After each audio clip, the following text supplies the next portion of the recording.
मेरे साथ मौजूद है मारूफ आलिम दीन मुफ्ती तारिक मसूद साहब। मुझसे बहुत शुक्रिया वक्त देने के लिए, ज्वाइन करने के लिए। मुफ्ती साहब, ये जो इसराइल बर्बरियत जुल्म कर रहा है, इसकी कोई मिसाल नहीं मिलती है। 9,000 से ज़ायद जो है शहादतें हो चुकी हैं, मासूम बच्चे जिनको शहीद किया जा रहा है, और वीडियोज़ आप भी देखते होंगे, दिल दहल जाता है। कैसे देखते हैं आप इस सूरत हाल को? जी, बिस्मिल्लाहिर्रहमानिर्रहीम। सबसे पहले तो आपका बहुत शुक्रिया, आपने मुझे भी इस मौके पर अपने ख्यालात के इजहार का मौका फराहम किया। बोल न्यूज़ का बहुत शुक्रिया। ये पूरी दुनिया ने को जो है ना एक्सपोज हो गई है कि जिनके हम सुबह शाम हम जिनके तराने पढ़ते हैं और जिनको एक महज़्ज़ब कौमें कहते हैं और जिनसे हम तहज़ीब सीखने के लिए उन मुल्कों में सफ़र करते हैं, आज दुनिया ने देख लिया है कि उनके अपने लिए उसूल कुछ और हैं और अहले इस्लाम के लिए उसूल उनके कुछ और हैं। एक बंदा भी अगर दुनिया में कहीं मरता है ना, तो पूरी दुनिया चीख उठती है।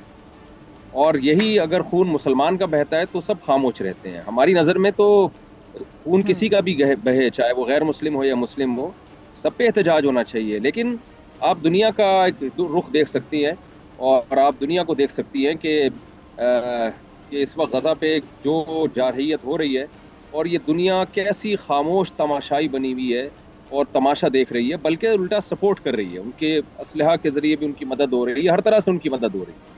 और इधर जो फ़िलिस्तीनी निहत्ते बेचारे जुल्म की चक्की में पिस रहे हैं, उनकी मदद के तमाम रास्ते बंद किए हुए हैं। ठीक है, तो यानी अब हम ये कह सकते हैं कि जो मुफाद है, चाहे किसी भी तरह का तिजारत कह लें या सफारती ताल्लुकात, वो ख़राब नहीं होने चाहिए, लेकिन मुसलमानों का खून बहता रहे, मुसलमानों की नस्ल कुशी होती रहे। मुस्लिम उम्मा भी वो किरदार अदा नहीं करेगी मुफ्ती साहब जो करना चाहिए। देखें, सबसे अहम जो इस मामले में किरदार है ना, वो है जिहाद, जो फ़िलिस्तीनी कर रहे हैं, अपनी आज़ादी के लिए लड़ रहे हैं। इन तमाम मसाइल का असल हल तो ये है। इसराइल भी तो लड़ रहा है ना। ये कमाल की बात है, जब मुसलमान जिहाद की बात करता है तो दहशतगर्द कह देते हैं उसको, और जब इसराइल कर रहा है जो कुछ, वो दहशतगर्दी नहीं है, वो गोया अपने हक की जंग लड़ रहा है। आपको पता है कि 1917 में ये बरतानिया ने ये ऐलान किया था कि जी इसराइल को अलग रियासत, इसराइल को जो यहूदी हैं दुनिया भर में, वो लाखे इसराइल में आबाद किए जाएंगे। वो एक नाजायज़ फैसला था, एक नाजायज़, एक जुल्म और बर्बरियत पर मबनी फैसला था। पूरी दुनिया से बरतानिया की सरपरस्ती में यहूदियों को लाके फ़िलिस्तीन में आबाद किया गया। उस वक्त ये कहा गया था कि ये फ्यूचर में बड़े मसाइल खड़े हो सकते हैं। बल्कि आपको सुन के हैरानगी होगी कि यहूदियों ने भी एतराज़ किया था कि हमारी मुसलमानों से अभी तक कोई जंगें नहीं हैं, हमारी लड़ाइयाँ नहीं हैं। अगर हमने फ़िलिस्तीन में जो मुसलमानों का किबला है वहाँ लाके अगर यहूदियों को आबाद किया तो हमारी एक लामुतनाही जंग छिड़ सकती है मुसलमानों से। दुनिया में करोड़ों मुसलमान हैं और इनसे निपटना हमारे लिए बहुत मुश्किल हो जाएगा।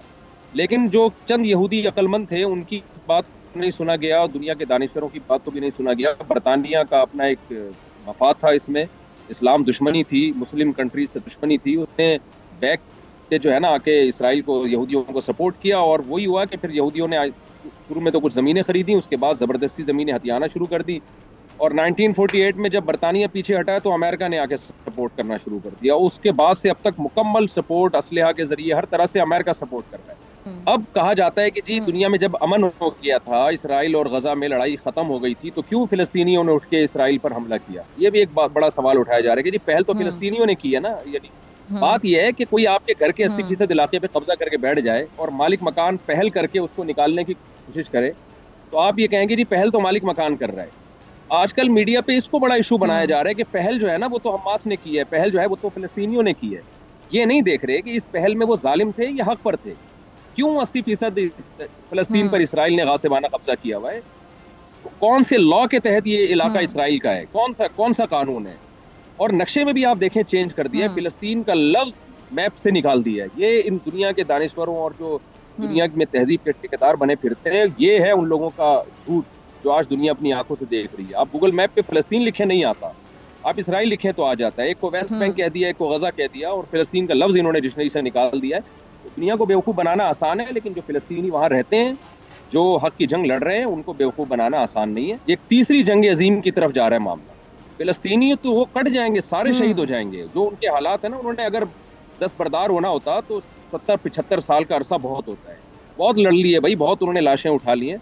वो अगर पीछे हटना होता, आप देखें गजा का कितने कई सदी यानी सालों से जो है ना मुहासरा हुआ है और हर तरफ से उनको बंद किया हुआ है। उसके बाद भी वो डटे हुए हैं। अगर उन्होंने झुकना होता, हथियार डालने होते और कंप्रोमाइज करना होता तो बहुत पहले कर चुके होते। वो नहीं झुकेंगे, उनके हालात से लग रहा है। तो अब हल यही है कि इसराइल का हाथ पकड़ा जाए। अच्छा, हम देखते हैं कश्मीर की सूरत हाल भी आपके सामने है मुफ्ती साहब, और जो करारदादें होती हैं उन पर कभी अमल दरामद नहीं होता है। कश्मीर की सूरत हाल आप देख लें, अब ये जो फ़लस्तीन का मामला है आपके सामने, खून मुसलमान का ही बहता है मुफ्ती साहब, उसकी क्या वजह है? मुसलमान का खून इतना सस्ता क्यों हो गया कि खून मुसलमान का बहे चला जा रहा है?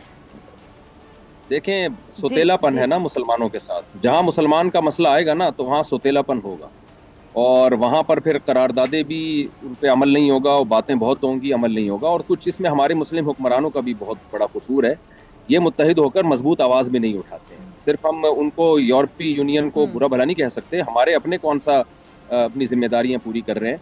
आपको पता है ये जिस तरह मुत्तहिद होकर इनको भरपूर अंदाज से आवाज़ उठानी चाहिए, ये आवाज़ नहीं उठा रहे। और अगर अभी ये जंग ना छिड़ती तो इसराइल का तो एक कंप्रोमाइज हो गया था। ऐसा लगता था मुस्लिम कंट्रीज के हालात को देख के कि इन्होंने तो इसराइल को मान लेना था।